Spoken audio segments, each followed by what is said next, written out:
All right, let's do it then. Hold up a MURPHYDEE55 minute. It's a gosh darn pleasure. YouTube, what up? Twitch, what up? I got a good friend of mine and one of the top available Canadians on Twitch with me today, MURPHYDEE55. Murphy, what up, baby? What's going on, Big Fend? I'm doing great, man. Oh, man, you look handsome. You look very Canadian. We had a couple audio issues pre-recording, but we sorted those things out, man, huh? Yeah, just a few of them. Chuflaka came in clutch on that one for sure.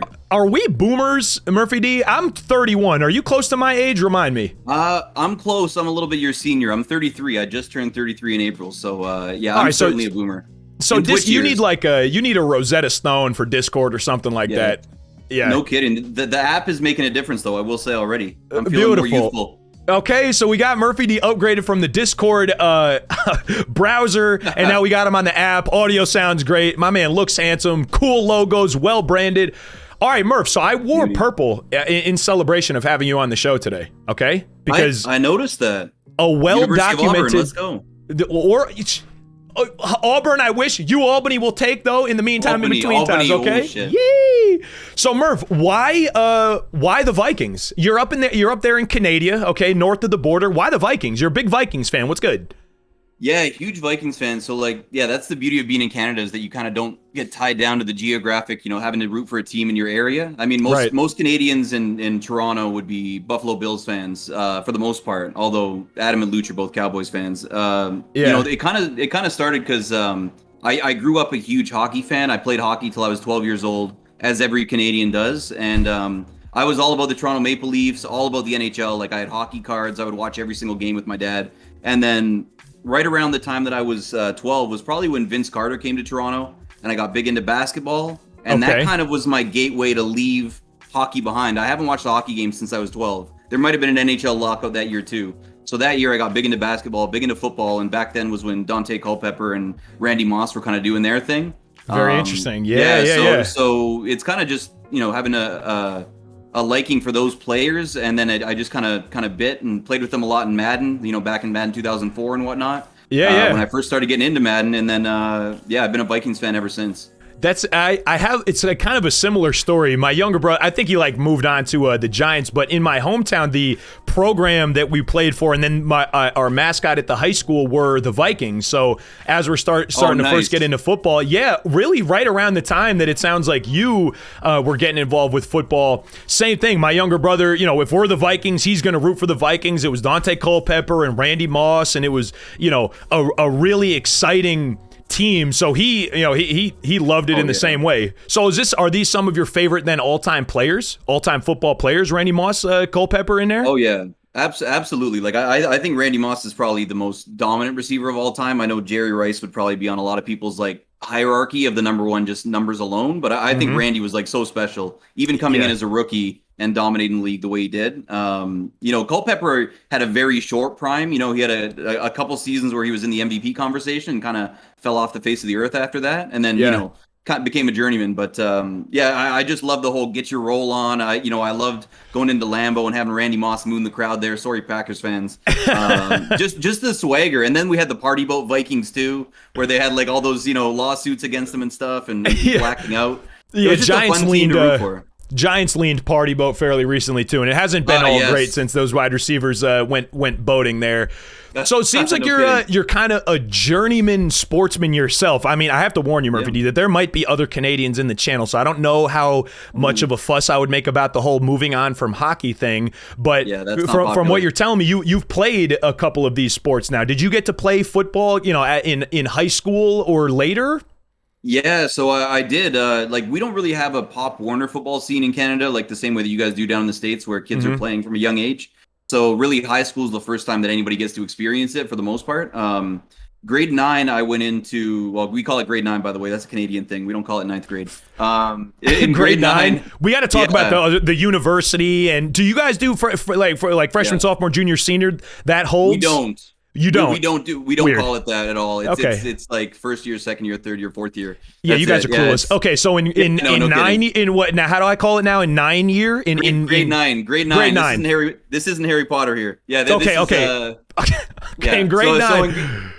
In grade 9, I did stuff like I always did track and field, mostly field events because I wasn't that fast. I did volleyball. So I did volleyball in grade 9. Okay. Hated it. I didn't get played on the court until my last game. We had lost every game of the season. I got on with like a minute, with like a few points left in the final game. Oh, and I looked at my coach. I was like, "You gotta be fucking kidding me! There's no way." Honestly, so I had a bad experience with volleyball because me and my one buddy, my best friend, were goofing around. We never got played. Even though we were losing every single game. So then I was like, next year, a couple of my gym teachers were all the coaches for the football team, and they asked me to come out and try out for it. I didn't know much about it. I watched CFL back then, believe it or not, Toronto Argonauts. Okay. So that was my kind of, 3-down football was what I was used to, which is the worst kind of football. So grade 10, I went out, tried out for the team. I played left guard on offense, and I played two ways. I played right outside linebacker on defense as well. And that's a medium-large daddy. What were your dimensions at the time, Murphy D? How big, how tall? So I would have been 6 feet, which is how tall I am now. I was already 6 feet by the time I was in like grade 7. I stopped growing. I was 6 feet, probably 180, I would say. So, but Canadian offensive linemen aren't built the same as you guys down there. That's for sure. Right. I was going to ask the difference. Are you guys playing American football then, or are your rule sets a bit different? It's a bit different. We play 3-down football, so it's you get 2 chances to get the first down, and then you're punting. Although in high school, you go for it on 3rd down, more often than not. Of course, yeah. And it's a lot of running the ball in high school too, because you just give the ball to your best athlete. Try to throw up some blocks and let them do their thing. So that's everywhere. Did you have a full conference of teams to play against? So in Jersey, like most schools will have lacrosse, for example, but not all schools will have lacrosse. Is it? But then I can't think of a school near me that doesn't have a football team. What's it like in Canada? Is American? Well, I guess pseudo-American football readily available? Do you guys have to travel far and wide to find teams to play? What did that look like? Yeah, no, like pretty much at least in the town I grew up in, just outside of Toronto, we had every school there had a football team. So cool. We would play against all the other high schools in the public and Catholic board. It was kind of like they mixed the divisions, and then it would only be I think a 6-game season, and then you would go into the playoffs from there. And then you would go up, like we would have our regionals, then we would have our Southern Ontario, if you made it past that, and then the Ontario OFSA, the Ontario Secondary School Athletic Association, would be, for the top dogs in the whole province. So there was a fair amount of competition, but where I live now in downtown Toronto, you have to really go outside the city to find football teams now. People don't do contact sports like they used to. Is that parents so? Don't want their kids in it. Yeah, you got to go to like the outer boroughs to get football now. All the downtown kids are a bit sheltered from it. Yeah. Huh. Other than the 3 downs, are there any other notable like rule differences the way you guys play the game? Yeah, there are. There's plenty. So the field is 10 yards longer. So we have our 50-yard. We have 2 50-yard lines, I believe. So it's a 50-yard line. There's like a 10-yard no man's land in the middle. And so it's like 110 yards long. We still use yards, not meters. We like that. It's also significantly wider, the field. So really it's a passing game because the field is so wide, and the end zone is 20 yards deep instead of 10. So you can throw dots to the back of the end zone. You got tons of ground cover. Played 11 on 11 still, I would imagine, right? 12 on 12. We got an extra man on the field to cover all that extra ground. What are you guys doing up there? I know, What's right? the deal? You had to co-op the whole thing and make it like more explosive and high flying and whatnot. So that's exciting. Basically, it is exciting, man. Like CFL games, and the NFL has kind of become a higher scoring league too now, with like all the rules protecting the quarterbacks and wide receivers. Right. But yeah, like CFL games are typically 50 points. A 50 burger is pretty much on par, like you expect it. Yeah. So, was your particular high school? Do y'all call it high school? Is it pre-university? Okay, no, we call it high school. We call it. I got to keep on. I'm starting Canada week here with you, brother. So I got to make sure all my diction is correct. Absolutely. Were you guys competitive in high school? Did you guys get to make any of these playoff experiences? Yeah, so first season, so when I was in grade 10, we won our first game. Crazy. Yeah, grade 10. we won our first game of the season. I think it was 49-0. So we put up 7 touchdowns. We were high flying, and we ended up finishing the season 1-5. So we not like that. So no, the first year was bad. Oh no. In all fairness, like it was a lot of guys' first year playing football. We didn't have what we would call like a junior team. Like we would have kind of like a JV and then a senior team. Right. Yeah, but then when we went to grade 11, we were probably hovering around 500, and then my last year, grade 12, we were able to make it to the playoffs, win a playoff game, and we got beat out. We got decimated by this school, St. Augustine, who had killed us in the regular season. So we kind of knew what to expect. They had a bunch of goons. Yeah, you still made the show though. Football. Yeah, exactly, right. Yeah, it was fun. It was awesome. All right, so we got a little origin story. We know how Murphy D came upon his Viking roots, right? His Minnesota Viking roots. Love that. I'd say extra medium daddy. I wouldn't necessarily call you medium daddy. 6 foot's very solid, but I would have. I did put on some weight. After I played O-line for the first year, and I realized that a little bit extra weight helps you lean on the guys. I did put on like 20 pounds. I'm not talking muscle. I put on like 20 pounds just eating cookies every day just to try. And I bet it still helped anyway, didn't it? Oh yeah, it did. Grade 11, I was like way heavier, and it was way easier to throw guys around a bit. So it was nice. That's a beautiful thing. All right, so Murph, how did you then stumble upon this streaming adventure? I know this is not this is not necessarily an answer for me, but if we're telling the origin story of MURPHYDEE55 and how he became the man that he is here on the stream and the content tip. And the Up and Atom mug, great product placement. He's got to pay you some extra for that. How did this thing start, man? Why'd you boot up stream? What's good? What happened here? Yeah, so and you probably know a little bit of the story because you were a big reason behind why I did boot up in the first place. But I was looking. Oh yeah, definitely. I was looking the other day. Apparently, my account on Twitch has been around for like almost 4 years, and I was saying there's no way I ever logged on to Twitch beyond the last 2 years. Right. There's no way. I had no idea what it was. But anyways, like it probably happened when COVID started. Like I'd say I kind of got a little bit into Twitch the beginning of last school year. I kind of divide years up by school years since I'm a teacher. Yeah, reasonable. And so I kind of got into just going into the drop streams, getting my free silver packs, and probably found J-Dub stream first. He was probably the first streamer that I ever like regularly would tune into, and it was more just like I would throw it on in the background. I never typed in chat. I would just throw it on as I was playing Madden myself, which I already did a lot of. Right. And then I kind of started to meet some people in those chats and whatnot, and then we had that CFM going on, so met a bunch of the guys in your community, saw what you were doing on console, and just out of kind of an interest in I can't even somebody suggested, they're like, why don't you just fire up a quick stream, get yourself a PS cam, and just do it from the console just so the boys can watch it. And I was like, it's very similar to what you were saying. I did it the first time, and I was like, man, this is actually a lot of fun. I didn't know how to set up, Streamlabs. I didn't know how to, cut out my camera or anything. You had to help me out with that. But I found, naturally, I'm a pretty social person. Naturally, like I enjoy interacting with people, and I was having a blast reading chat, listening to music, meeting these guys in CFM, and once I booted up once, it was kind of like game over. Like I knew it was something that I wanted to pursue. The hooks were in.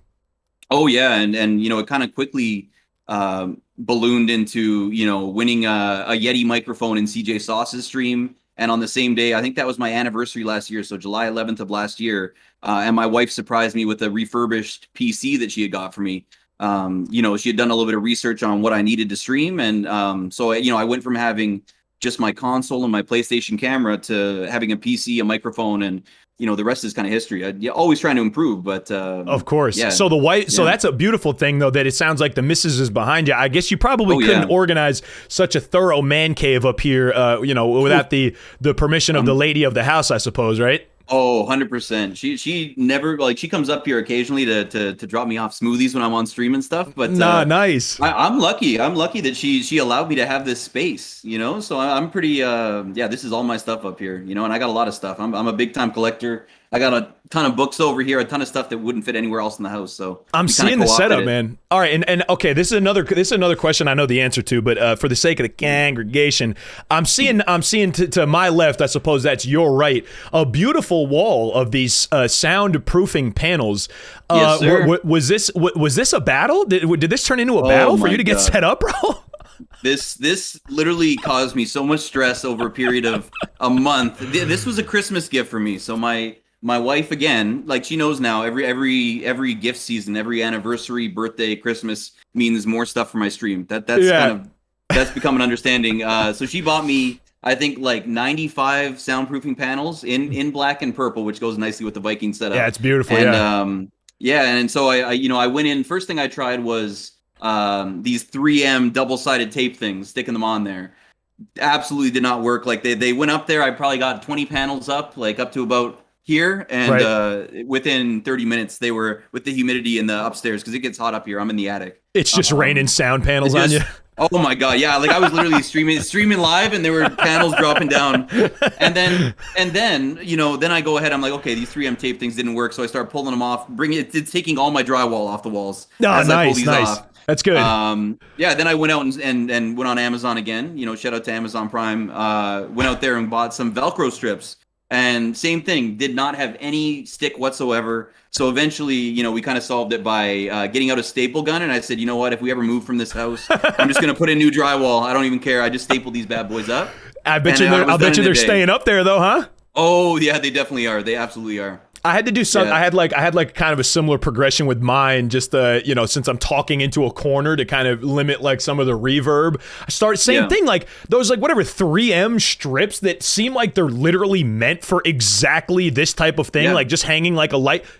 Completely useless.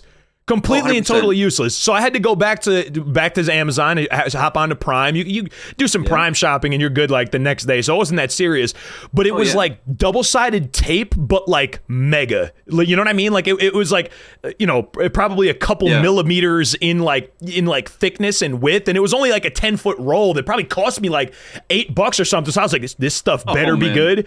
And and it's held up fairly well ever since there. You got a great setup over there. Honestly, yeah. No, it's we struggle. We have to problem solve these types of things. As streamers, it teaches you to kind of fight through these issues because there's always an issue. We found that out today before the podcast started. And it is literally always something. Do you have like I know your Canadian internet can be a little bit sketchy. Do you have, so for me, it tends to be audio problems, Bluetooth every once in a while, and then sometimes Discord will just step in and hijack my whole stuff. Do you have recurring issues that are unpredictable and you're still navigating around at this point in your streaming career? You still fighting any of these demons? Oh yeah. Oh, we do on the daily. So we had a little while ago, audio was the main thing. And what I realized was, it wasn't, I would be on and it would be muted or it would be, intermittent and chopping in and out. And then I realized that the mic that, I blame CJ Sauce for this. The mic that CJ gave me, the bottom part had kind of come loose and a couple of the little things on the bottom where the actual power source plugs in had broken off. So it wasn't connecting. So I, again, Amazon Prime, I went out, bought a mic, came in the next day and I was able to fire up a stream. So, that was stuff. And the new one too, instead of using the mic on the boom, I now have it in front of me, and I think the sound of my stream is getting a little bit better. Yeah. The other thing is that my stream cannot withstand a hype train. Every time I go on a hype train and my alerts and my floating emotes start going off, I have a little bit too much going on with the overlays. And they're just like, no, it's too much. It drops frames. So immediately, as soon as the hype train starts, I got to close my alert box. I used to have a spinning logo that I've since gotten rid of. I tried to limit it. I cleaned up my overlays recently. Thinking that the less spinning stuff I have on my stream, the more of a chance I'll have to maybe one day survive weather a hype train. That's a beautiful thing. What a paradox that is. So it's both it's both the shortest way to get you off a stream. So if you guys want to, if Murphy D, is taking shots, we won't talk about that, okay? Right, Murphy D. Probably not. Murphy D had one of the most legendary. Okay, I'll do this part of it. We can talk about it. Murphy D. Okay, what of it? So what I want to ask Murphy D about here is a legendary, little bit drinky of a stream. The VOD got killed with fire expeditiously, if not even faster than that. I want to say this is kind of as our streaming careers were budding, Murphy D, you and I. So I want to say, I don't know, maybe a couple dozen people in there. Do you remember anything of this stream that has since been murked? What do you remember of your epic drunk stream? I wish I didn't. No, I do. I do remember. I have some fond memories of that stream. I remember I had a a bottle of Alberta Premium, I believe, that somebody had gifted to me, which is very cheap. It says premium in the title, but it's actually a very cheap, disgusting whiskey. If they put premium in the title, that they're lying to you. It's trash. It's so trash. It was a whiskey. So it was an allegedly premium whiskey. And what were the conditions, bro? I just remember that it happened within 15 minutes. It really escalated rapidly. What were the conditions on the drinks? Do you remember? Yeah, you know what? I don't even think that I had laid it out. Back then I didn't really put as much planning into my streams as I do now. So sure, yeah. I think it was. I was doing shots for like 5-bit donations. So I know. Really, I think it was literally 100 bits, and you were shooting one too. Yeah, you would throw a nickel at me, and I'd be Yeah, it went off the deep end pretty quick. I do remember I played 2 CFM games on stream, and I believe I was winning both of them somehow. I played Galamoth, who's the nicest guy in the world. Galamoth's in the channel. He's actually here right now, so it's the funniest CFM game I've ever played. Oh my god, that's hilarious, Galamoth. What's up, my dude? Yeah, I played Galamoth, and I probably paused. I ended up getting booted for griefing because I would. These people would come in. I was getting so fired up. I was doing my shots and stuff. And I was winning the game, and from God knows what, sheer dumb luck. And then I remember I got booted for griefing probably about an hour into the game at this point. Galamoth was like, he was like not even really available to get the game in. So I really took up a lot of his time, his valuable time there. For sure. Galamoth, well, thank goodness Galamoth, one of the best people around. I don't think he held your feet to the fire. I think he was just enjoying the entertainment. But yeah, that thing... I don't think did the VOD make it through the night? Did you axe that before you went to sleep or when you woke up? The VOD definitely made it through the night because I'm pretty sure I cut stream by literally unplugging my PS4 that night. I'm pretty sure I was like ready to stumble over. I woke up on the couch downstairs, and the first thing I thought when the sunlight was up, I was like, oh my god, I hope that I cut stream. And clearly I did not raid out that night, so that's one of my only regrets. In my mind, as a viewer, like experiencing this stream, my first couple thoughts were like, because I'm not just saying for hyperbole, I'm saying within 15 minutes, you had probably already taken like 6 to 8 shots. So in my mind, as a viewer, I'm like, all right, one of two things. I'm gonna find out one of two things here. One, it might be the case that Murphy D is just a brick house tank, and I'm gonna get taken to school, and then if I ever make it up to Toronto, I'm probably not gonna drink with this man in that way. I would enjoy, of course, I look forward to having a beer with these Canadians sometimes once they get released, but I don't think I'm gonna drink with them. Or my man has made a grave error in judgment, and it turned out, I think, maybe a little more so to be the latter, but one of the more entertaining streams, I think, in our comeuppance in our story there, Murphy D.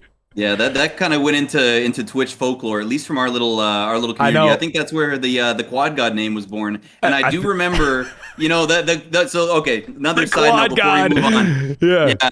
The Quad God happened, and it was young Peyton's, the high school quarterback stud, who we haven't seen for a while in the community. So I was using my PlayStation camera, and because it was so hot that day, and I had the house to myself, I set up in the living room downstairs rather than up in my sweaty man cave. And what I didn't realize is when I was that the camera, you know how it had the little cutout, that it wowould pick up my thighs when I was sitting down on my couch, on the edge of my couch. So the first thing, as soon as I go live, Peyton's like, "Ooh, quads," and by the end of it, I was just kind of hamming it up. I'm pretty sure I might have flexed the quad right up as far as it's appropriate to do, and it was Yeah, we were not getting cheated. We were getting a lot of quad. Yeah, Coach Mutt enjoyed that part of the show. Kyle Lander did as well. But yeah, I think that's a fair synopsis. That wound up in the folklore of the 100%. Budding and growing community. But obviously now that's not. I think it's a good thing. That's not indeed how the culture of the stream and of your channel turned out. So one of the things I'd like to know about everybody, but especially about your Murphy D. What do you think are like some of the hallmarks of the culture and the the stream that you are creating. So like, for me, it's the congregation, we're making a fuss. Yeah. We wax wholesome sometimes. We got time for some toxicity. I think we will share a lot of this stuff in common as far as focusing on building a community and the interaction that we're doing. I think, so, I think you and I are cut from the same cloth in a lot of ways. But by your gauge, like kind of what makes the MURPHYDee channel, What are the most important parts of this thing for you?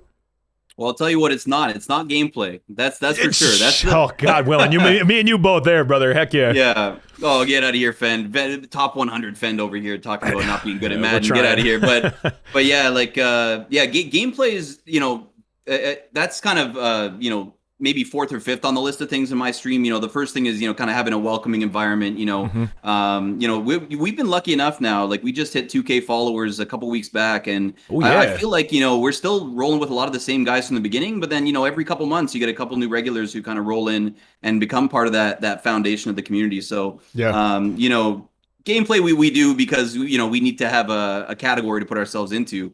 Right. And Madden, I do enjoy playing it. I have fun with it. With these all Madden seasons, we do get pretty decent looking gameplay on the regular. Yeah, we love that. Yeah, we look like professionals out here in all Madden, though, don't we? It's fantastic. Yeah, it's a beautiful thing. I agree. Yeah.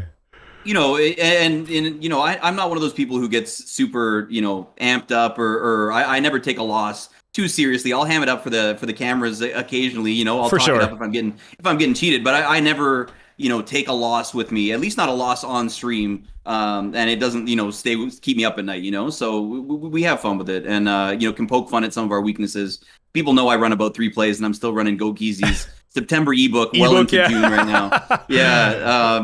But music's another big part of it too. Like, it kind of started out with the retro rewinds that I like to do on the weekends. So that was going to be my next question. Yeah. So when is retro rewinds, in case we want to catch that?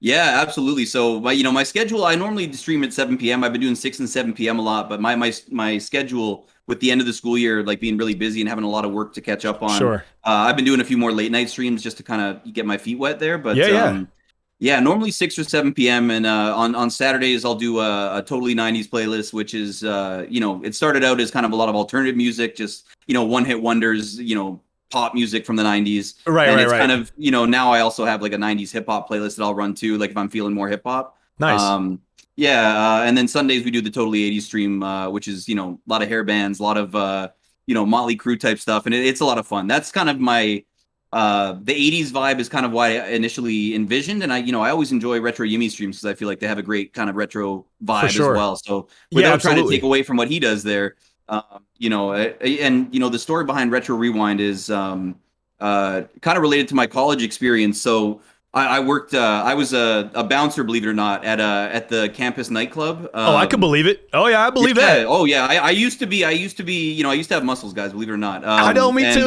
Way back at TBT. It's all right. Neither way back in the day. I know. Yeah, and so I'd be working, every Friday, Saturday night, working at that nightclub. And my wife was a bartender there actually as well. So that's kind of where we first met. The work love story. Yeah, and cool.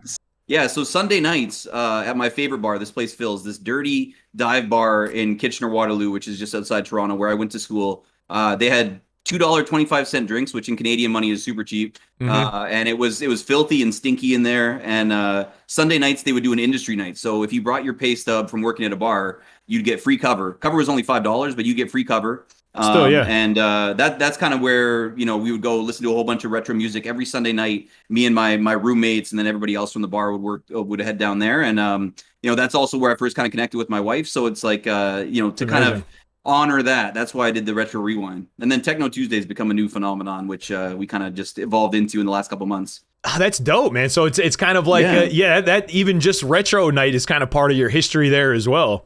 You're painting all types of corners as far as your musical taste. Like if you're on a road trip, MURPHYDee, you're driving, a few hours south, getting into the States. What are you listening to like on your own? Like it seems like you're a crowd pleaser, right? You could get in and hear a few different things for MURPHYDee. Where do you lean? Yeah, so believe it or not, I don't have a car anymore. So now the road trips are going to be in a rental. So it'll depend on if they have the Sirius XM now. But Exciting. Okay, fair. yeah, but I'll talk about a road trip I did down to your area. Actually, I did the drive down to NYC. Took about 9 hours. Cool. And back then, and this was in my 2008 Toyota Yaris, my last car that I had that died recently. I actually brought. I when I go on a road trip, I'll bring like 9 or 10 CDs. I know I'm a boomer. I'd bring 9 or 10 of my hip hop CDs. You really are, bro. I'm 31. You're 33. I feel like you're 20 years old. Because God knows I don't know how to connect to Bluetooth. And actually, my Yaris didn't have Bluetooth, so I would literally pop in CDs and listen to like my favorite rap albums. So I'd be taking like Jay-Z, Nas, a lot of East Coast rap. That's kind of like my go-to, Nice. or the Diplomats too, if I want to get a bit more modern. I call Dipset modern, but I guess they haven't put out an album in a decade. Yeah, but I knew what you meant. I know what you mean. Yeah. Yeah. So Mr. Benjamin says, "What do you play on?" He says, "What do you play on your moose?" Mr. Benjamin, come on, we're gonna get we're gonna get to the snowshoeing and all the skiing that he does. So you lean a little bit. So you a little East Coast rap hip hop, maybe if left to your own devices. Yeah, definitely. But I also love retro music too. Like I love listening to 80s music as well. The techno stuff, I kind of it's really good for the stream. I find kind of having the ambient noise. So like I'll listen to it on stream, but realistically, I don't listen to music unless I'm streaming, but I can't imagine streaming without music. It would seem way too empty. Yeah. And even when if like my headphones don't pair or something like that, I'm dealing with these stupid audio issues and I have to take them out for a second. Yeah. Even just streaming to people who I know are listening to music while I'm not listening to music, it's like, I don't know what's going on here. Yeah, it's a different vibe. All right, Murph. So you're up there in Canada, bro. You guys have been pretty well locked down like this whole time, which seems like your experience in this COVID world as a Canadian has been a little bit different than I think my American experience. What has it been like for you? So here's, and I don't know, and this is why I'm asking. My impression, kind of, from the outside looking in, is that you folks really have not been able to do a whole heck of a lot of anything, go anywhere. You're pretty well locked down. I mean, certainly within the country, but maybe even further than that. It's been maybe, at times similar here. I can only speak, for my New Jersey experience. We at no point were we ever housebound necessarily. You could still go out and get the things. Yeah, it was tough to get like paper towels and toilet paper and whatnot for a little while there. But from what I'm gathering, the lockdown experience in Canada has been very much different. What has that felt like to you? Yeah, so it was a lot of changes for me, and really all of a sudden, I think it was, when was it, March of not this past year, but the year before, when yes, that's we right. went into school.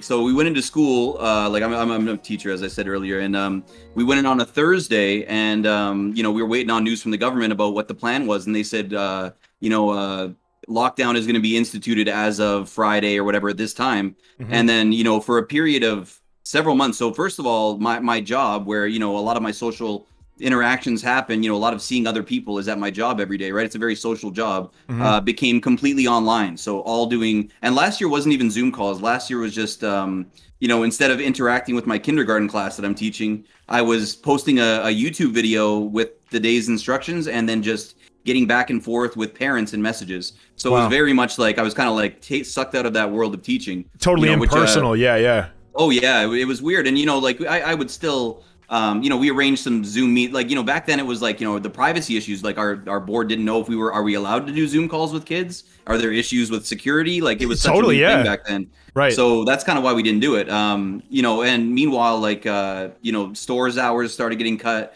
Everything became delivery, Amazon, which, really is kind of what I do anyways. My wife and I kind of prefer that. But as far as the social things, I had my best friend, and he was the best man at my wedding. I was the best man at his.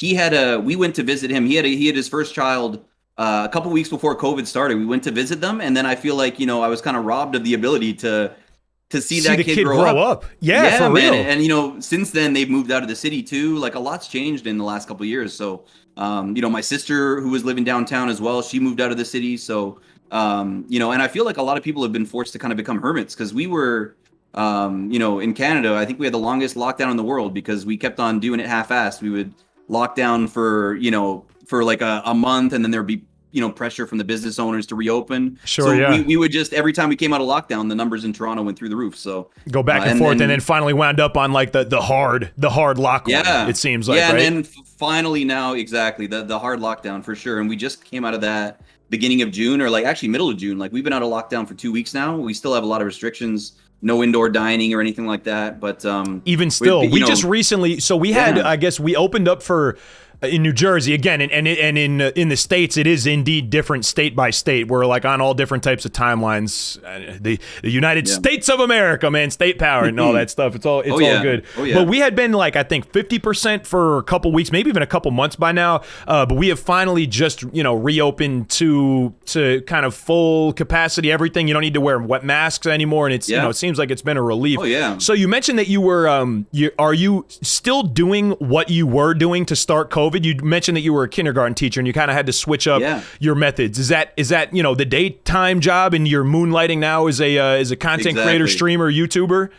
Exactly. And the one positive about having virtual, like for kindergarten, we were only in Ontario kindergartens, because obviously having them sit in front of a computer for 8 hours, age 4, 5, and 6 is not realistic. So we would have 3 hours face-to-face a day with the kids, which means I had a whole bunch of extra time that I could throw into content creation. So it kind of worked out perfectly. It's kind of like the silver lining that comes from a not so great situation. Right. But yeah, we're still teaching kindergarten. It's my first day of summer break today, actually. So awesome. It kind of worked out perfectly. We did a little graduation ceremony. I used my new YouTube editing skills to make a little video messages from all the kids and kind of. Oh, I bet they love that. Oh, they did. They love being the stars too. Some kids, some kids are completely, space cadets, like out to lunch, and some kids are like very, some of the senior kindergartens are a little bit more intricate and eloquent with their speech. Space cadets out to lunch. I might keep that one. They're out to lunch right now. A couple light chandelier. Oh, 100%. Yeah. But it's honestly, it's amazing. So you just got your first day of summer break. Is that typical? What do you got now? A couple months before you really have to lock back into school? Yeah, exactly. Like we'll be going back. So last year we had to go back to school a little bit early. I was actually surprised with a message I got from my teaching partner. So in kindergarten, you have a early childhood educator in the room with you. And I got a text message at like 9 o'clock. This is in the summer. I was at the cottage, and she's like, "Are you coming in today?" I was like, "What?" Like the school doesn't start for a week, and I got locked out of my email account. So we had to come in a week early to do all these COVID trainings and stuff. So I got caught up on that. So I think we're starting before Labor Day. I think Labor Day is the same in Canada and the States, right? Early September. September something. Early on September something. So we're gonna have all of July, all August of MURPHYDee on summer break here. Exactly. And normally I teach summer school for July. So normally I don't like to take too much time off, summer school. Like I like to work with the high school kids in the summer. So I'll do like, grade 10 English or whatever, or career studies or something like that. But this year it got canceled, like with the complications of COVID. So, I'll be off for 2 full months. I'm excited about it. So what's the plan, man? I mean, it's kind of coinciding just about fairly well. I mean, we got the release on Madden now. So like, what's the plan over summer break? Do you want to kind of double down on some of the things you're doing as far as producing and content? You have plan? Are you going to travel a little bit? And then I also want to talk about the cottage. I need to understand the Canadian phenomenon of the cottage. Oh yeah. But what's the plan for your summer break? Yeah, so the summer break plan for now is, enjoy the first week. It still hasn't sunk in yet. It normally takes like, you still, every time I wake up now for the first like few weeks of summer break, you're like, oh, did I sleep through my alarm? It's too bright outside. So I'll let it sink in first, just enjoy a little bit of downtime around the house for the next couple days. Nice. But the plan is definitely to kind of double down on the content creation. For a while there, I was really getting motivated to do YouTube stuff. And then with how busy the last couple weeks of work were, it was hard to have the energy to stream and also put out YouTube videos, because I'm still very much in the baby stages of growing that channel. So the main idea is just to get better at editing, learn some new skills over the summer, try to put out videos, every couple days. And I've been doing pretty good about keeping up with the TikTok, but I still don't know how to put text on it or zoom in or any of that. It's just literally taking clips off my Streamlabs at the end of every stream and just spamming them on the internet. That's kind of what I'm doing now, but I'm having fun with it. Yeah, we'll figure it out eventually. But that's good stuff, man. I'm looking forward to the uptick, because you producing some more stuff. That'll be great. I'm a big MURPHYDee fan. Up and Adam, I know, is also in education, so I'm hoping for the same thing there. But now you mentioned, in your answer just now, the cottage, and Okay, we got to talk about this. Does this is a multiple point question, because from what I'm gathering, okay, for my home here on the East Coast of America in New Jersey, does every Canadian family then maintain a cottage that is like a kind of like a staycation home, but not really? Because I mean, Murphy D visiting the cottage regularly, Up and Adam, Luch, cottage. Why? Where are these cottages? Are you required to have one? How often do you go? Is it your house? And why? Why are they always called a cottage? I have a very, very particular, like, I'm imagining, like the faded wood siding, 2 stories, beautiful ferns and flowers growing out front. It smells very good, but it's also kind of a little bit secluded and woody, a lot of greenery and grass. About this Canadian cottage thing, explain, please. All right. Beautiful. This is a multi-tier question here. Okay, so first of all, to answer, does every Canadian have and maintain a cottage? That is not the case. It's not. Okay. So it's not a requirement. It's not a requirement. Okay. It's honestly, if you have a cottage, you're sitting pretty. It's my in-laws' cottage. It's not mine. So they bought it a few years ago, got a really good deal on it, and they fixed it up entirely on their own. So when we got there, we literally did all the work on that place by ourselves. Had to rip out like a 1950s kitchen, pull up all the old floor, knock down walls, run new electrical, put in new flooring, like literally did everything. They put in skylights, like they did a lot of work on it. And my father-in-law, who's pseudo retired kind of, he goes up there several days a week, and he's still working on projects. It's pretty much done now. The basement's unfinished, but and you're always going up there, right? You're always going up to the cottage, even if it is indeed south of you. You're always up to the 100%. Okay. You're always going up to the cottage. What's the differentiating factor? Why is it not just I'm going to my father-in-law's house, or why? What's the unique and defining feature of a cottage? Does it indicate small? It might not necessarily indicate small, right? Yeah, and not necessarily. Like this one, has 3 small bedrooms, like no closets. They ended up putting in an extra bedroom actually when they renovated it. But it's not necessarily the size of it. I think a cottage is the idea that it's not your primary residence.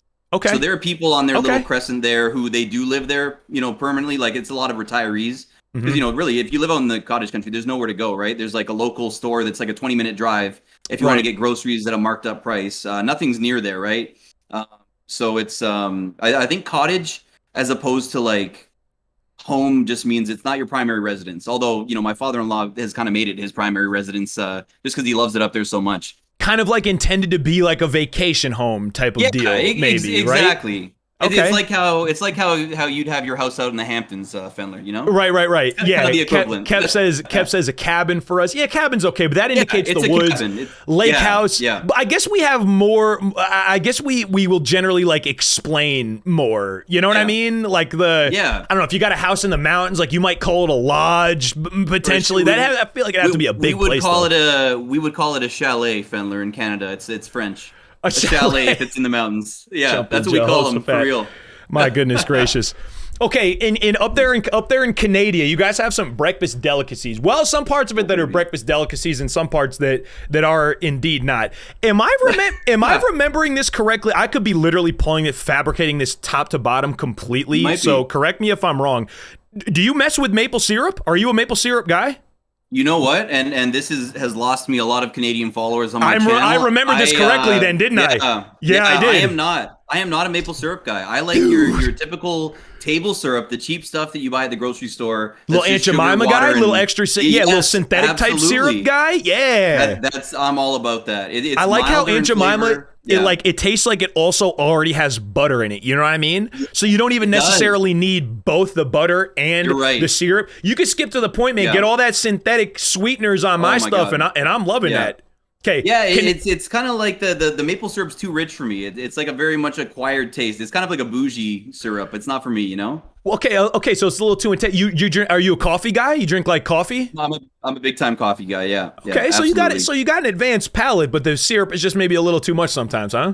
Yeah, like I'm drinking black coffee right now. I drink it black or with cream if I want to treat myself. You know, if I'm at a diner, I'll drink it with my cream. soul. Yeah. That's what I'm talking. Little Bailey's, little Kahlua in there. Ain't never hurt nobody either, Murphy. Okay, you know what I'm talking spicy. about? I like that. I like that. All right, bro. Also in Canada, man, y'all got, is Canadian bacon just ham? Yeah, we've been talking about this at length. I don't know when this came up in my stream, but yeah, I'm gonna say that it is ham. I think it's probably just ham. Yeah, we call it pea meal bacon here. We don't call it Canadian bacon. We call it pea meal bacon, and I think it's actually cornmeal on the outside. So I don't know why they call it pea meal, but it's like little like yellow crumbly stuff on the outside that kind of closes it in, and then you just cut it into strips and fry it. It's basically fried ham. Bro, like I would never order. But when we order Canadian bacon, they don't even like pull the wool over our eyes and cut. At least near me, they don't even cut it into strips. So it doesn't look. None of it registers as bacon. If you order Canadian bacon, you can expect to just get like lightly fried pieces of ham on your plate. No strips. Just ham. To my sensibilities, it just looks like ham. Now let me tell you. Okay, so the reason why I would say that it maybe isn't ham is because I'll order what we call a lumberjack breakfast when I go to a diner, and that comes with all the different types of meat as well as 3 eggs and toast. You know, it's like a big boy breakfast. Yeah, that's the good one. Yeah, that's a good one. And the meat that comes with it includes 2 sausages, 2 strips of regular good old fashioned American bacon. 2 pieces of ham, and the pea meal bacon will be a separate thing on the plate. So it's really, I think it's the pea meal bacon is the yellow crust that's on the outside of it.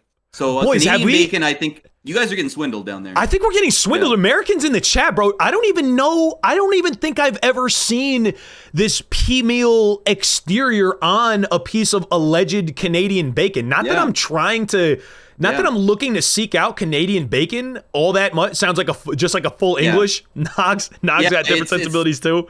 It's not great. It's not great. It's not my favorite. I would skip ham if I could choose. I would go with the sausages and the bacon, the regular bacon. Like if I had to choose. See, in New Jersey, 100%. Man, and this doesn't even make it off the East Coast. Really, all the New Jersey guys are gonna roll their eyes at me. We have this wonderful meat product called Taylor ham. If someone doesn't know what they're talking about, they'll lead you to believe it's called pork. It's called a pork roll. No, it's Taylor. Ooh. It is Taylor ham. The argument goes. Are you akin to this argument that we have here in New Jersey, MURPHYDEE, about pork roll versus Taylor ham? I'm not gonna lie. I've never heard either of those terms, but they both sound like something I'd like to eat. They really do. It is a meat product. Okay, sodium filled.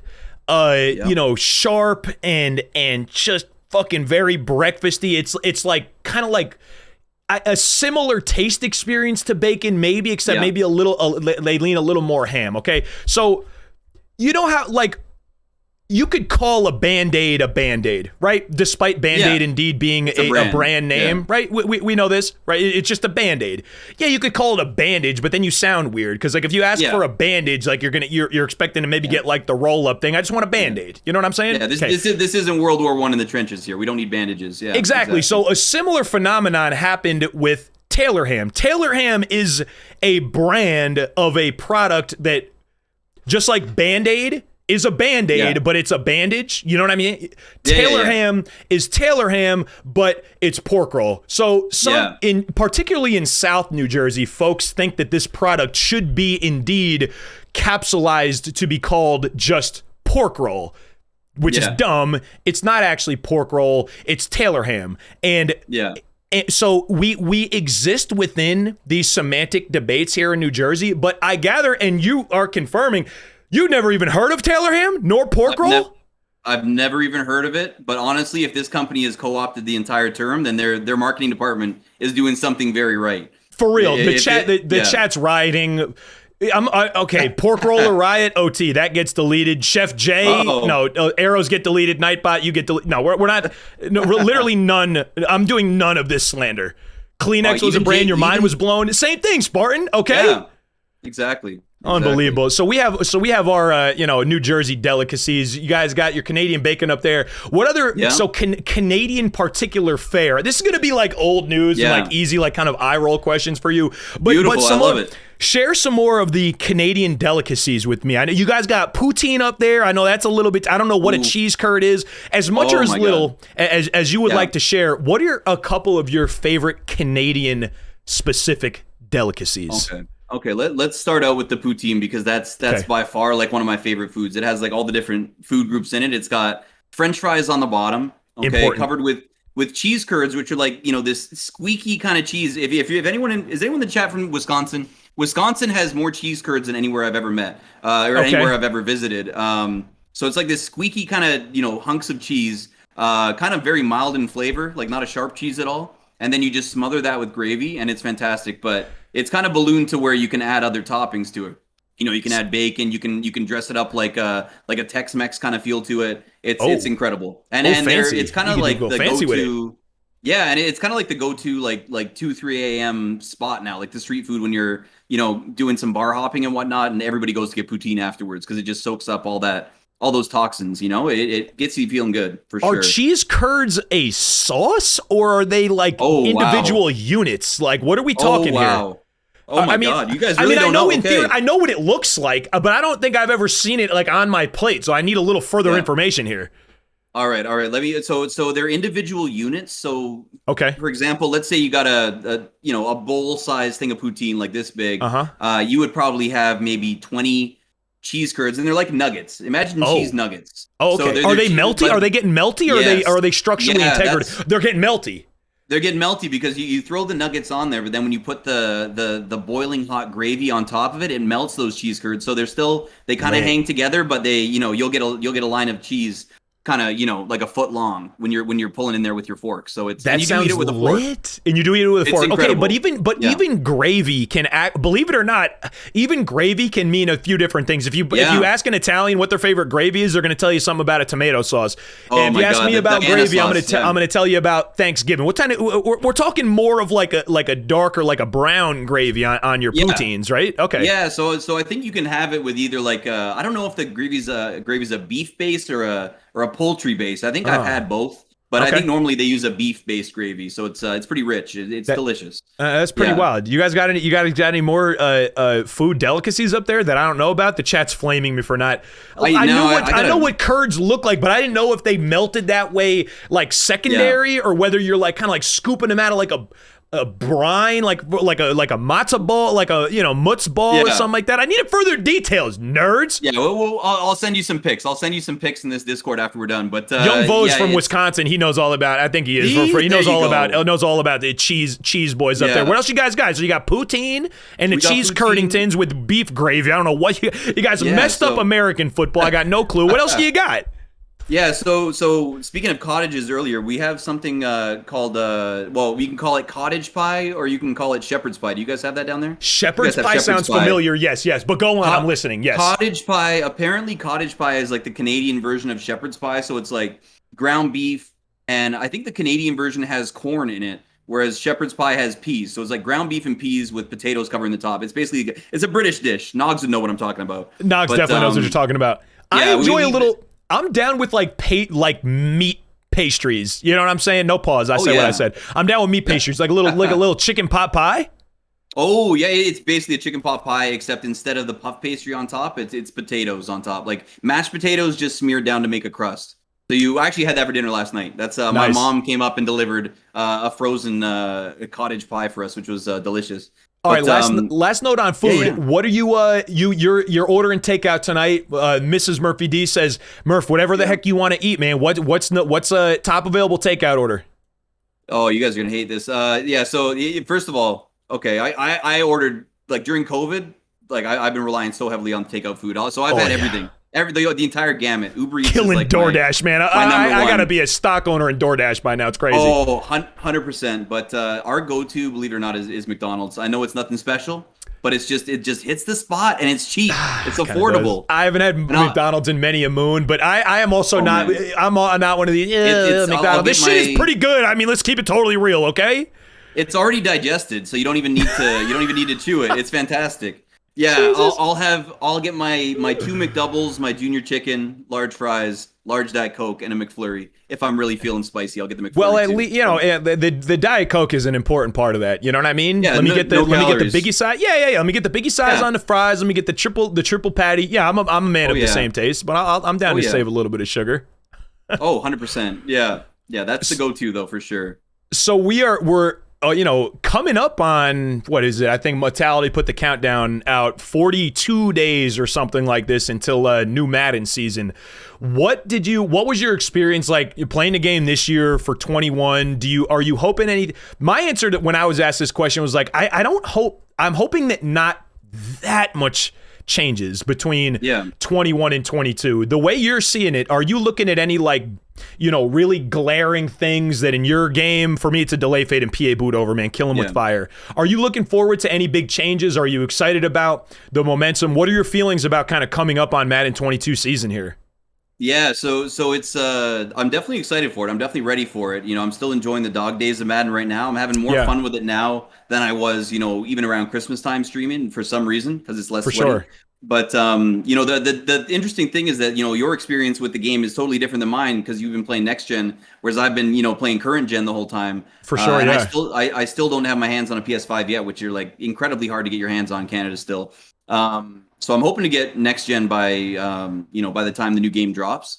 But honestly, this current Madden, I feel like I was actually better at Madden 20 when the users were super overpowered and you could cover 3 routes with your middle linebacker or your strong safety that you had in there. This year I feel like I improved on offense, definitely.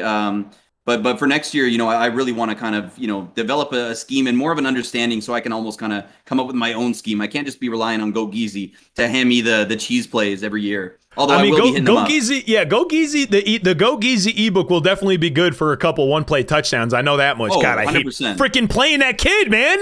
He's a demon, man. You got one missed button input, and next thing you know, you're down 21 points. It's ridiculous, pissing me off.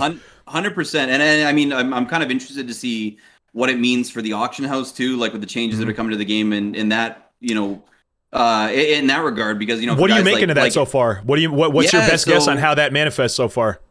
It seems like there's always people that are able to outsmart even the best laid plans. I'm sure Up and Adam is still going to have a gazillion coins. I'm sure he's still going to be having tons of great YouTube content. Right. He might have to work a little bit harder to find those exploits, but they're going to be there. For sure. But if for some reason, EA is able to get this thing where they can completely control the market, for somebody like me who does tend to invest a little bit in bundles early in the year, I would imagine that this would kind of favor me, because I'd be giving myself a leg up over the no money spent guys, if no money spent is more difficult next year. So the all money spent might become more of the meta, which is exactly what I'm sure EA would love to see. Yeah, right. I guess that is indeed the point. You excited for the? Have you looked into any of these momentum features that they're going to bring into 22 here? I 100% hate it. I just saw it today. I was looking at. I can't remember who posted it. I'm terrified for it. That stadium list, is that the one that you were talking about? Yes, of all the home field advantages there? Yeah, and it's I was looking at, immediately I went to the Vikings, because I'm not sure what's going to trigger this. Is it can you pick a random stadium for your team and that's what you can go with? Because if that's the case, that's not the worst thing, because you can kind of control at least half the games that you play, right? You see which one has the best abilities, and so what if we play outside of our favorite stadium? Right. Yeah, I saw the Vikings wanted increases your acceleration in the red zone. They're pretty random. It seems like they put in a lot of thought. Random. I think they did too, but they seem, at least on first glance to me, and I same as you, I went right to the Giants one, and they got the same one as the Jets one. So I was like, oh yeah, okay, cool. Technically, they play in the same building, but seriously, dude, you're gonna give it anyway. I know. I hated that, but it seems like I'm not seeing just yet that there will be ultimate balance. It seems like there will indeed be a handful of meta stadiums. So I think by the time we get into MUT season and people really figure out what's going on and where they should be playing, I think we're going to wind up playing a lot of our games, especially in MUT, assuming that they keep these features in for head to head, which I know, the comp guys are kind of making a fuss that advocating for it not to be in weekend league. But I think we'll wind up playing at the same stadiums if it makes MUT. And I don't know, man. I don't know if 100%. I wanted necessarily the stadium to be a part of the meta, you know? I agree. And you know what? Even this year, I'm running a 50 out of 50 Niners team right now. And I was actually using the Chiefs stadium most of the year because I did a Niners Chiefs team and I needed the extra chemistry. What an easy fix to that would be kind of the same thing with jerseys. Just give us the option to have the visuals changed. You know what I mean? Like, good point. Yeah. Like Very good point. So hopefully they do that. I honestly couldn't believe this year they allowed you to kind of have the visuals different for the jerseys, but they didn't allow it for the stadium. So that would be a quick fix. I think you can even change the visuals for your head coach, if I'm not mistaken, this year. It's a very good point. They might have the infrastructure in there already to kind of accommodate that. That to be honest with you, I didn't even consider that. That's probably exactly how that'll go. But they also had what was it? We could upgrade coaches but could not upgrade uniforms in stadiums. Am I remembering that correctly from this year? Something like that. Now I had Coach Madden stupidly, which really, it only made a difference as far as getting, chemistries like scheme. This year was the first year it wasn't worth it though. Every year that I can remember, like Coach Madden was the first thing that you wanted to get sorted out, but this year that was 100%. Not the case. Yeah, this year it was definitely a letdown and a big waste of training. I still ended up like this late in the year. It doesn't matter. Like we don't really care anymore. We don't hold on to those things. At least I don't.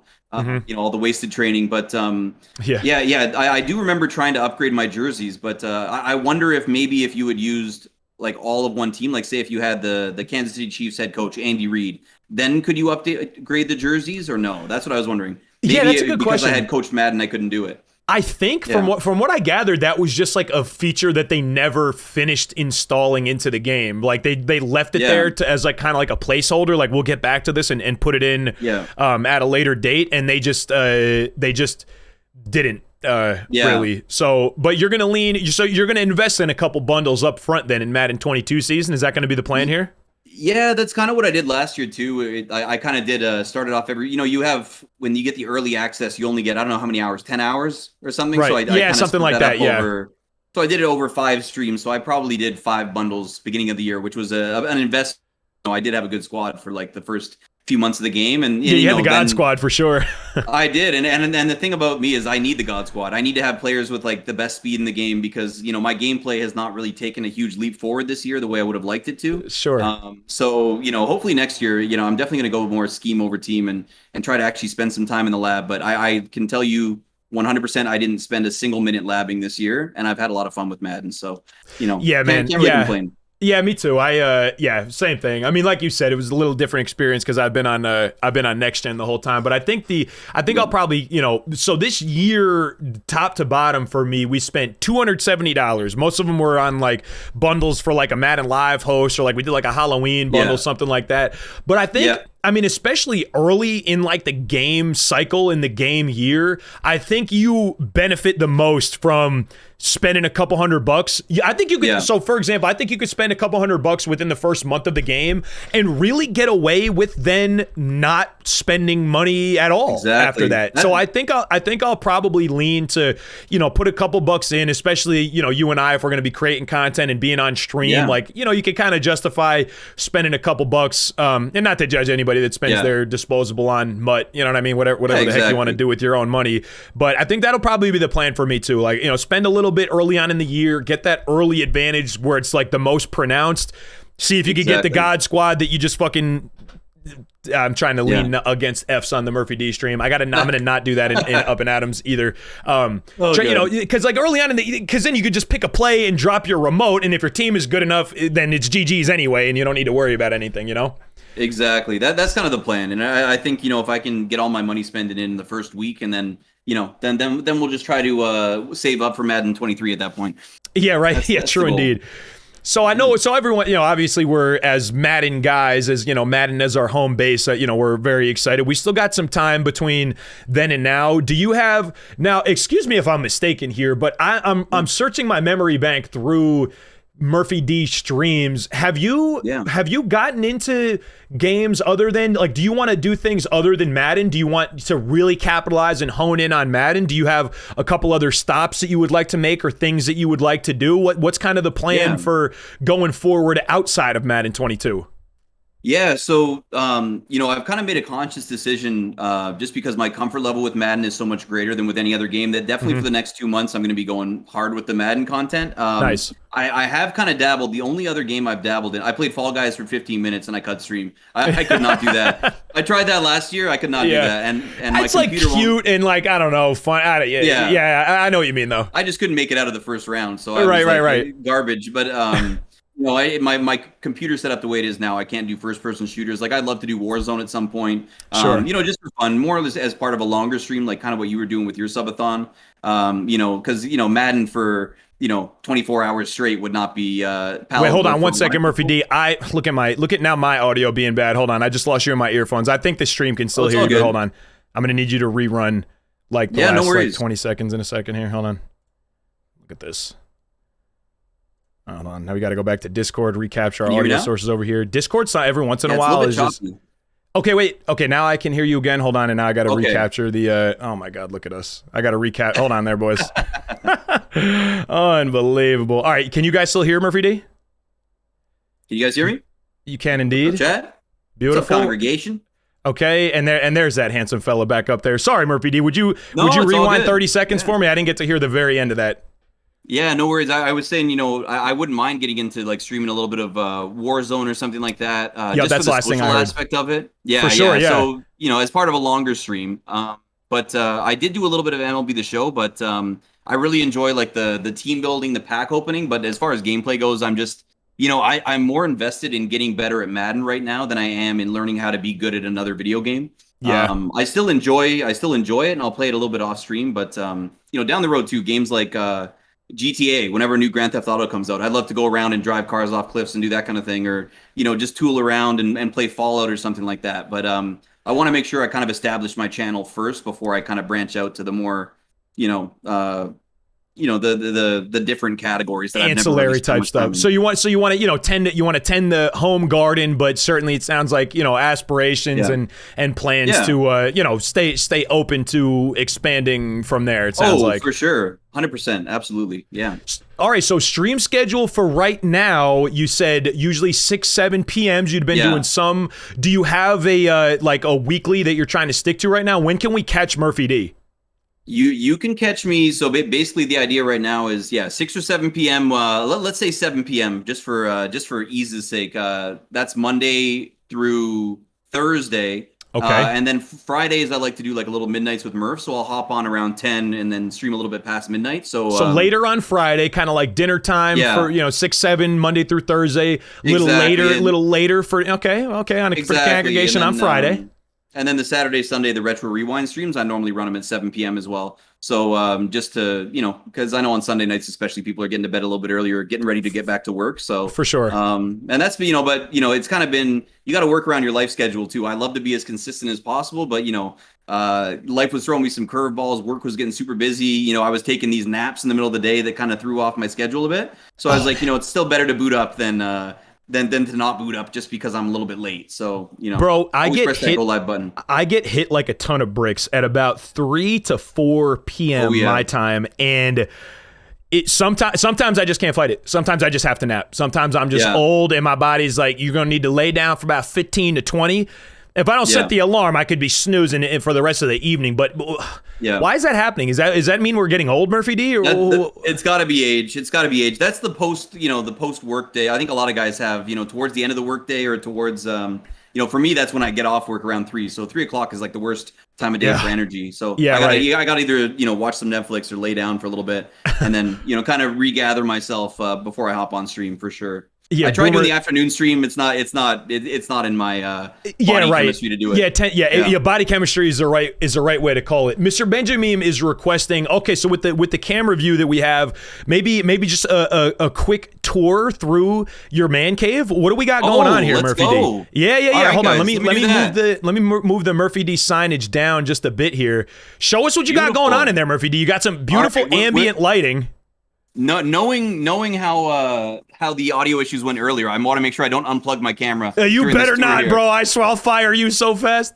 I know, right? So we got over here. We got the soundproofing wall, which this is Oh, it's my beautiful. sloped ceiling in the attic. So this was a lot of hard work. A lot of failures went towards making that wall there. A We lot of got staples up there right now. A lot of oh, staples. oh yeah, absolutely. We got a little bar set up over here. You guys can see I got some Maker's Mark in the front. Got a couple of like older bottles behind it there. Stuff that's Nice. been untouched. No Alberta Premium though. The Alberta Premium's been put away. That was a one and done Yeah. night, huh? Yeah, we got. Oh, you know what? We got something over here, guys. Just this is some merchandise that I have, which is available for sale. If you guys type exclamation point merch next time you hop into my stream, you can get yourself one of these bad boys. Is that Streamlabs? Is that It is. murphyD55.tv/merch? It is, yes, sir. Yeah, it's so much easier, right? Like for me, I'm not a creative guy, so having the templates in place makes it so much easier. Is that? But yeah, we got. Is you that can the see my one stuff before up I there. spam it? Was that the one? murphyD55.tv Oh, slash let me merch? see. Can we confirm? I think No, it's not it. so. Server not found. Server not not it? found. Nope, bail out. I think That's it's not the gotta one. That's oh god, who knows what that is? I hope I don't have anything up on the internet that I shouldn't have up there. No, you definitely That link don't. might lead to. All right, and oh guys, the biggest upgrade I made to my stream setup of all time is you guys can see that kind of oh my god. The white box over there. Yeah, That's AC? a portable AC unit. Oh my god, portable AC unit. I do have air conditioning up here, but it doesn't make it up to the attic. And in the summer it gets super hot. So that thing has saved my life. That's the only reason I can still stream up here. Bro, and you got the you guys, you got the lights that you literally require. If you don't have the lights Yeah. up there, then it's not a stream room, it's not a game room at all. You know what I mean? Then it's just an office. 100%. Like these are super cheap, and here we'll turn it red for the chalices for you if you want. Oh yeah. There you go. Oh, little red yes, lighting for Finn sir. there. Wow. Yeah. Very That's, much I don't know if aroused. Yeah, let's change that up there. That's a little bit easier on the eyes with the lighter colors there. But that looks over great. this way. So here's the futon, which is like I don't really use it. This is for the cat. The cat goes on the futon over there. Nice. Yeah, we got the TV, the small screen TV over there. That's where I first started streaming. That's where the console used to be. Oh, no you kinda see kidding. the TV sitting there. Yeah. Yeah, So I used yeah, to sit yeah. on my red futon, and you couldn't really see it because it was cut out. It's a pretty small space up here. Like honestly, You're you know, making I it can work only- though. It looks great. Yeah. Oh, thank you. I appreciate it. Oh, and then we got the workout station too, which is I call it my dust collector. We got a bench over here, and we got my my weights that go up to about 30 pounds back there. That's my And father-in-law. you got channel points for those redemptions in there, don't you? For a little get fit I with do. That's MURPHYDee. it's the only exercise I've done in the last year and a half. So it's keeping me fit for sure. But yeah, you can basically see everything just from this one vantage point here. It's a pretty small space. I'm working in. I bet it sounds like probably a very similar space there. Little heat check. Coach Muddy saying the portable AC. It seems like has been a crucial acquisition for this big old Oh my daddy. god.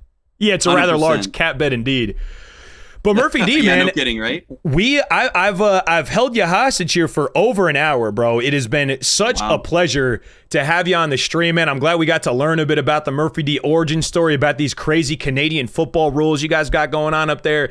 You took Fen to school on a cheese curd, and skiing to school both ways uphill in the snow. Not that Yeah, part, that's right. but the cheese curds part for sure. I know I'm excited to see what you come up with over your summer break here. I love that we're going to be able to see some more of MURPHYDee around these streets. Think Madden 22. So we had probably, I think the final count was like 6 guys partner over the Madden 21 season. I think you got the juice, man. Do you have partner aspirations yourself? I appreciate it. You know what? I do have aspirations for partner. That would be obviously like a kind of the goal that you shoot for. Because if you're going to do something, why not do it the best you can? But at the same time, for me, from a mental health perspective and just from like a motivation perspective, like there was a time where I was really kind of like scouring the numbers and checking the viewer count and all that stuff, and I was doing that for a while, and for sure, and it just had a negative impact on. Because there's a lot of stuff that's out of your control. So I kind of shifted gears and I said, you know what, I'm not going to worry about the numbers. I'm still going to do, what I've been doing and trust the process that I'm kind of going through. And Smart. just, all I can control is the quality of the stream. So I'm just putting everything now into improving the quality of the stream. And if partner happens, it happens. I'm not going to push for it, but I am going to be motivated to make the best stream I can. And if that leads to partner, then that's fantastic. Bro, that's I think I hope a lot of the streamers that we're friends with in the chat, heard that with both ears open. Every time every time the partner path comes up, I always do my best to give it this disclaimer of, I understand that if it's an aspiration of yours, you have to keep a side eye on, the viewers and the numbers and such. But like, I also just think it makes a lot of us worse as streamers and entertainers and stresses us out. And you might end a great and entertaining stream just because, you got 55 bodies in the chat and you want 75. So I love to hear 100%. That the focus will be on, putting forward the best show that you possibly can. That's no surprise at all to me. We can catch you Monday through Thursday, 6 or 7 p.m. Eastern time in the correct time zone. Is that accurate? The correct time zone. The only time zone ever. Yeah. That's what I'm talking about. Friday nights a little bit later. And then and then you said Saturday or Sunday. Which did you say? 6 or 7 as well. 6 or 7 on Saturday, Sunday as well. Yeah. So we get 7 days of Murphy D. We get 7 days a week. I'll take an unscheduled mental health day every now and then again, because it's good to take time off Twitch. We can't be on here 24/7, and it can be kind of a sinkhole for our time. If we don't kind of monitor it. But 7 days a week is the goal for sure. Murphy D, man, you're such a legend, bro. I'm so glad that you staked out some time in your schedule to hop on with me, bro. Was there anything that anything you would like to leave? We're going to throw this up on YouTube. We'll lean a little over an hour. Love that. So do you have anything to sign off of the congregation? Anybody listening to you on the tubes, on the Twitch here? You got a parting message for us there, Murph? You know what? And, I kind of wish I had prepared a statement for this, but, I just want to go ahead and first of all say that I think that the Vikings are going to take the NFC North in 2022. Hot takes in the channel. Okay. Woo. Okay. That's my first thing. And no, I just want to say that, I'm super grateful for the opportunity to come on here and chat with you. And it felt like no time at all, honestly. I had a blast, kind of answering your questions. You didn't put me on the hot seat too much. And what? Honestly, I'm just super grateful for this whole Madden Twitch community and in particular the Madden Twitch community, because it's been a challenging year for everyone. The last year and a half, 2 years has been kind all of us, man, unprecedented and wild. And Twitch really helped me get through a time where I was becoming more hermited. There were less options to get out there and interact with people, and it provided me an outlet to interact with people and make friends and make connections out there with something that literally I never thought I would have any involvement with, like Twitch, online communities. I'm a boomer, guys. I don't even know. I'm not a boomer, but I'm a boomer in Twitch years. Right. And to just kind of, be welcomed in by the community and meet all these amazing people has been such a blessing. So, I appreciate, the part that you played that too, Fendler. I wouldn't have gone live the first time if you hadn't given me the nudge. So, I was going to ship that. I was going to ship that praise right back to you, bro. You personally have been a big part of my positive experience with Twitch and the idea that you could make genuine friends on the platform and kind of as a substitute for the human interaction that we are all lacking, once this COVID thing hit and we've all kind of come together on the other side of it. I echo those sentiments, bro. And you personally have been a big part of that experience for me, Murph. So I want to take a chance to thank you as well, brother. I've been Fend, you've been Murph, and you've been great. Boys, maintain intensity, be better than your opponents. This is Fend signing off with the legend Murphy D. Murphy D, thank you again, man. Hey, thank you. Pleasure's all mine, my friend.